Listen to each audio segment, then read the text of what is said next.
आपको अपना एक ब्रांड बनाना है, आपको अपने प्रोडक्ट की एक पहचान बनानी है। उसके लिए पैकेजिंग के माध्यम से आप जो है कम्युनिकेट कर सकते हैं। आप बता सकते हैं कि भाई आपका प्रोडक्ट क्या है, उस overall look and feel and convenience. ये कन्वीनियंस एक बहुत बड़ा फैक्टर होता है। आजकल टेट्रा पैक इतनी कॉमन क्यों हो गया? क्योंकि उसमें बहुत कन्वीनियंस है। उसको आप हैंडल कैसे करते हो, कैसे पकड़ते हो, कैप खोल रहे हो तो कितना आसान होना चाहिए। ये सारी चीज़ें जो है पैकेजिंग में बहुत मैटर। जो जागरूक जनता है वो इस तरह के पैकेज को प्रेफ़रेंस देती है। तो बहुत से फंक्शन होते हैं पैकेजिंग के, अलग-अलग मटेरियल है हम लोग के। पेपर मटेरियल है, कार्डबोर्ड है, मेटल है, ग्लास है, प्लास्टिक है, वुड है, इन सब के अलग-अलग टाइप्स होते हैं। प्लास्टिक में 6 डिफरेंट टाइप होते हैं। जो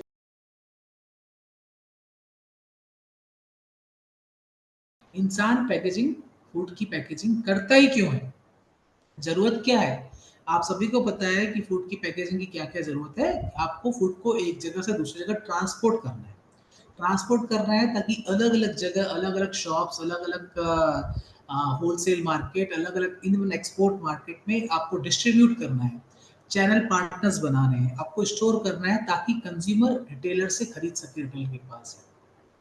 तो ट्रांसपोर्टेशन एक बहुत बड़ा इम्पोर्टेंट है। जब आप पैकेजिंग करते हैं तो उससे ट्रांसपोर्टेशन बहुत आसान हो जाता है। नाउ ट्रांसपोर्टेशन के अलावा और क्या-क्या मेन इम्पोर्टेंट चीज़ें हैं जो पैकेजिंग के माध्यम से हम कम कर सकते हैं। हम ट्रांसपोर्ट की बात कर रहे हैं, लेकिन अगर 4 मेजर कैटेगरी बोले इनके अलावा, तो पैकेजिंग के ज़रिए कंटेन कर सकते हैं, प्रोटेक्ट कर सकते हैं, कन्वीनियंस प्रोवाइड कर सकते हैं, कम्युनिकेट कर सकते हैं। अब ये चारों का क्या मतलब है? Contain, protect, convenience and communicate. तो इसके लिए आपको यहाँ देखना पड़ेगा कि इनको बोलते हैं हम लोग जो है पैकेजिंग के फंक्शंस। आपको ट्रांसपोर्ट करना है तो फूड को आपको कहीं न कहीं रख के ही भेजना पड़ेगा, ठीक है? अगर आपका लिक्विड फूड है, तो आप बॉटल्स इस्तेमाल कर सकते हैं। आप चाहे बॉटल्स ग्लास की हों, चाहे आपकी पॉलीमर की हों, चाहे टेट्रा पैक हो। अगर आपका सॉलिड फूड है, तो आपकी मैप पैकेजिंग इस्तेमाल कर सकते हैं, मल्टी लेयर पैकेजिंग इस्तेमाल कर सकते हैं। नॉर्मल आप पीपी की पैकेजिंग इस्तेमाल कर सकते हैं या एचडीपी, एलडी की पैकेजिंग इस्तेमाल कर सकते हैं। कुछ ना कुछ तरीके की मटेरियल आपको इस्तेमाल करने पड़ेंगे कंटेन करने के लिए। दूसरा प्रोटेक्ट। अब प्रोटेक्ट का मतलब क्या होता है? अगर आपका फूड ऐसा है जिसको बाहर के एनवायरनमेंट से अफ़ेक्ट हो सकता है। आपको मैं 2-3 एग्ज़ाम्पल दूँगा। जैसे आप मिल्क है, मिल्क को अगर हम लोग गर्मी में रख देंगे या गर्म जगह पे रख देंगे तो वो जल्दी खराब हो जाता है, जल्दी फट जाता है। अगर उसी मिल्क को आप ठंडी जगह पे रखेंगे तो वो लंबे समय तक चलेगा। तो पहला चीज़ हो गया आपका टेम्परेचर। दूसरा मान लीजिए ऑक्सीजन। आपने देखा होगा बनाना ओपन करके रखते हैं या फिर आप एप्पल काट के रखते हैं तो बहुत जल्दी उसकी लेयर जो है काली हो जाती है। क्यों हो जाती है? क्योंकि ऑक्सीजन जो एनवायरनमेंट में है, वो उसके साथ आकर कनेक्ट हो रही है। तो आपको इनसे प्रोटेक्शन चाहिए। अब जैसे आपको ट्रांसपोर्ट करना है मान लीजिए अंडे। अब अंडे का जो एग्स होते हैं उसको ट्रांसपोर्ट करने का तरीका ऐसा होना चाहिए कि एक अंडा जो है दूसरे अंडे से टकराए नहीं। अगर वो टकराएँगे तो वो टूट जाएँगे। तो या इसीलिए पैकेजिंग ऐसी होनी चाहिए कि वो उसको रख सके, कंटेन कर सके, उसको एटमॉस्फेयर से या आपस में टकराने से बचा सके। तीसरा चीज़ होता है टू प्रमोट। आपको अपना एक ब्रांड बनाना है, आपको अपने प्रोडक्ट की एक पहचान बनानी है। तो उसके लिए पैकेजिंग के माध्यम से आप जो है कम्युनिकेट कर सकते हैं। आप बता सकते हैं कि भाई आपका प्रोडक्ट क्या है, उस प्रोडक्ट में क्या-क्या अंदर उसके इंग्रीडिएंट्स हैं, क्या-क्या न्यूट्रिएंट्स हैं, क्या-क्या उसमें एनर्जी आप प्रोवाइड कर सकते हैं, उसमें कितना कार्बोहाइड्रेट है, कितना कितना फैट है, कितना प्रोटीन है, कितने ग्राम की पैकेजिंग है, क्या आपका बैच नंबर है, क्या आपका प्राइस है, कितनी शेल्फ लाइफ है।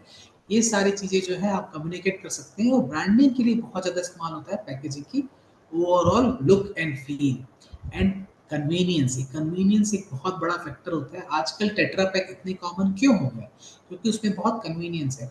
आप किसी भी कोल्ड ड्रिंक के लिए देखेंगे, अब जो भी आप कोल्ड ड्रिंक इंसान लेता है आज की डेट में इतने सारे ऑप्शंस हैं कि आपकी पैकेजिंग जो है ₹10 से लेके आपको बड़े-बड़े आप 100-200 रुपए तक के भी कोल्ड ड्रिंक के पैक उपलब्ध है। जिस साइज़ में आपको चाहिए उसके लिए। उसको आप हैंडल कैसे करते हो, कैसे पकड़ते हो, कैप खोल रहे हो तो कितना आसान होना चाहिए। ये सारी चीज़ें जो है पैकेजिंग में बहुत मैटर करता है।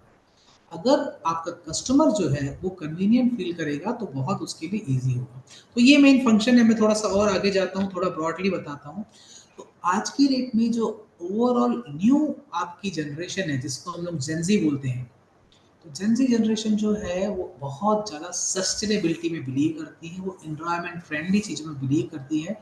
इसके लिए थोड़ा आपको जो है प्रोडक्ट के मटेरियल के मानने में ज़्यादा ज़रूरी है। अगर आपकी टारगेट ऑडियंस फूड के लिए है वो जेनजी है, या वो लोग जो कि 2000s में पैदा हुए हैं, आप उनके बारे में सोच रहे हैं, तो उसके लिए आपको थोड़ा सस्टेनेबिलिटी फूड की पैकेजिंग की साइकिल के बारे में भी थोड़ा जानना पड़ेगा कि भाई आपने जो भी आपका जो पैकेजिंग मटेरियल बना, उसके लिए क्या रॉ मटेरियल चाहिए, उसके रॉ मटेरियल के बाद उसकी पैकेजिंग की डिज़ाइन कैसे होनी चाहिए, उसको मैन्युफैक्चर कैसे होना चाहिए, प्रोडक्ट को कैसे पैक करना चाहिए, उसके बाद डिस्ट्रीब्यूट कैसे होगा, कंज्यूम कैसे होगा, उसके बाद कंज्यूम होने के बाद जो आपका पैकेट था, उसका क्या होगा? क्या वो पैकेट कलेक्शन में जाएगा, उसको रिसाइकल किया जाएगा, कंपोस्ट किया जाएगा या उससे एनर्जी रिकवर किया जाएगा या फिर उसको डंप में डाला जाएगा? क्या होगा या उसको रीयूज़ किया जाएगा दोबारा?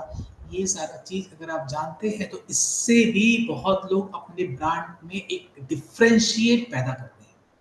कि भाई हमारा जो पैकेजिंग मटेरियल है वो इको फ्रेंडली मटेरियल है या फिर सस्टेनेबल मटेरियल है या फिर हम ये रीयूज करते हैं या फिर इससे एनर्जी प्रोड्यूस करते हैं। तो जो जागरूक जनता है वो इस तरह के पैकेज को प्रेफरेंस देती है। अभी आगे देखते हैं ओवरऑल पैकेजिंग सिस्टम। अगर मैं फूड पैकेजिंग बोल रहा हूँ कि भाई फूड पैकेजिंग के क्या क्या फंक्शन है, तो पैकेजिंग अलग अलग लेवल की होती है। अलग अलग लेवल का मतलब क्या? फूड पैकेजिंग का अलावा देखिए, जैसे ये एक वाटर बॉटल है, ठीक है? तो मैं इसमें डायरेक्ट अंदर पानी भर दूँगा, तो पानी का डायरेक्ट कॉन्टैक्ट जो है इस बॉटल के साथ है। तो ये एक पेट बॉटल है या फिर पीपी बॉटल है। तो इस डायरेक्ट जो पानी जो है प्रोडक्ट जो है उसके साथ पैकेजिंग के साथ है, तो ये है मेरा प्राइमरी पैकेजिंग। मेरा प्रोडक्ट जो है वो वाटर बॉटल है यहाँ पर और ये प्राइमरी पैकेजिंग है। अगर मुझे ऐसी मान लीजिए 12 बॉटल साथ में ट्रांसपोर्ट करना है, इकट्ठा साथ में ट्रांसपोर्ट करना है, तो 12 बॉटल के लिए मैं एक क्रेट बनाऊंगा और उस 12 बॉटल का जरूरी नहीं है कि मटेरियल सेम हो, उसका पर्पस अलग है, उसको एक जगह से दूसरी जगह ट्रांसपोर्ट करना है। लेकिन ये जो प्राइमरी पैकेजिंग है ये डायरेक्ट आपके कस्टमर के पास जाएगी। तो रिटेलर के लिए एक तरह का पैकेजिंग, एक तरह का मटेरियल, होलसेलर के लिए दूसरे तरह का पैकेजिंग, दूसरे तरह का मटेरियल। अगर आपको वो चीज़ एक्सपोर्ट करना है बड़े स्केल में, तो उसके लिए डिफरेंट तरीके का मटेरियल, डिफरेंट तरह का पैकेजिंग। तो आप किस स्केल में काम कर रहे हैं, आपका क्या प्रोडक्ट है, उसके लिए primary packaging, secondary packaging, tertiary packaging अलग-अलग होती है। अभी देखिए जो नॉर्मल जो न्यू एंटरप्रेन्योर होते हैं, वो किस-किस तरह की मिस्टेक करते हैं पैकेजिंग को डिसाइड करने में। क्या होता है, सबसे पहले न्यू एंटरप्रेन्योर के पास जो है कुछ फाइनेंशियल कंस्ट्रेंट्स होते हैं। तो वो लोग जो है कभी भी बहुत लंबे समय तक के मार्केट सर्वे नहीं करते हैं। वो लोग ये नहीं देखते हैं कि मार्केट में क्या-क्या ऑप्शंस अवेलेबल है।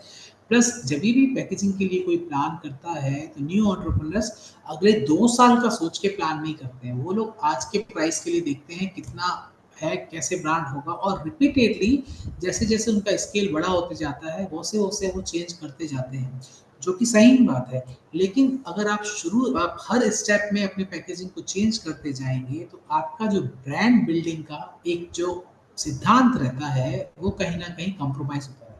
तो इसलिए आपको हमेशा जो है, जो भी आपकी पैकेजिंग की मटेरियल जो है, अगले 1 से 2 साल तक की आपकी रिक्वायरमेंट और आप कितना ग्रोथ कर पाएँगे, उसके हिसाब से आपको प्लान करना चाहिए। और मोस्ट इम्पोर्टेंट चीज़, टेक्नोलॉजी का इस्तेमाल। जैसे रोल ऑफ पैकेजिंग मैंने आपको बताया 4 फंक्शन होते हैं, convenience, communication, containment and protection. Protection में मैंने आपको ऑलरेडी एग्जांपल दिया एग्स का। अगर आप देखिए इस पैकेजिंग में अगर ये बीच में बैरियर ना हो, तो ट्रांसपोर्टेशन के टाइम एक एग दूसरे एग से टकरा सकता है, टूट सकता है। तो ये एक एग्जांपल है। अगर बाहर एक्सटर्नल से अगर हम लोग को देखा जाए प्रोटेक्शन चाहिए, एक्सटर्नल से डस्ट हो गया या फिर आपका ऑक्सीजन हो गया, टेम्परेचर हो गया, ठंडी हो गई, बारिश हो गया, इन सब से प्रोटेक्शन चाहिए। आपको कंटेन करना है प्रोडक्ट को अलग-अलग साइज़ में ताकि ट्रांसपोर्टेशन में आसानी हो। लिक्विड है, आपका सॉलिड है या फिर आपका फोल्डेबल मटेरियल है, रिजिड मटेरियल है, उसके लिए कैसे कंटेन करेंगे। कम्युनिकेट करना है, आपको प्रोडक्ट के बारे में कम्युनिकेट करना है, ब्रांड के बारे में कम्युनिकेट करना है, उसके न्यूट्रिएंट्स के बारे में कम्युनिकेशन करना है, उसके इंग्रीडिएंट्स के बारे में कम्युनिकेट करना है, बारकोड देना है, प्राइस दिखना है, शेल्फ लाइफ बताना है, उसको एक्सपायरी डेट बताना है। ये सारा चीज़ बहुत इम्पोर्टेंट है। और लास्ट में कन्वीनियंस। अब देखिए 2 एग्ज़ाम्पल हैं यहाँ पर। ये दोनों एग्ज़ाम्पल में आप देख सकते हैं कि ये दोनों में से सेम दोनों 20 लीटर की बॉटल है, लेकिन इस तरह की बॉटल को एक हाथ से भी कई लोग उठा सकते हैं। इस बॉटल को उठाने के लिए हमेशा आपको 2 हाथ की ज़रूरत पड़ेगी, अदरवाइज़ ये इनकन्वीनिएंट होगा। तो दोनों में से ये पैकेजिंग बेटर है। तो बहुत से पर्सन दोनों में तो है वाटर सिर्फ, फिर भी they prefer this kind of packaging. उसका रीज़न क्या है कि ये कन्वीनिएंट है। तो बहुत से फंक्शन होते हैं पैकेजिंग के, अलग-अलग मटेरियल है हम लोग के। पेपर मटेरियल है, कार्डबोर्ड है, मेटल है, ग्लास है, प्लास्टिक है, वुड है, इन सब के अलग-अलग टाइप्स होते हैं। प्लास्टिक में 6 डिफरेंट टाइप होते हैं जो ज़्यादा यूज़ होते हैं। टाइप तो बहुत सारे होते हैं, पैकेजिंग के लिए 6 मोस्टली टाइप होते हैं। देन मेटल में अलग-अलग टाइप होते हैं, आपके पेपर भी डिफरेंट डिफरेंट टाइप के होते हैं। तो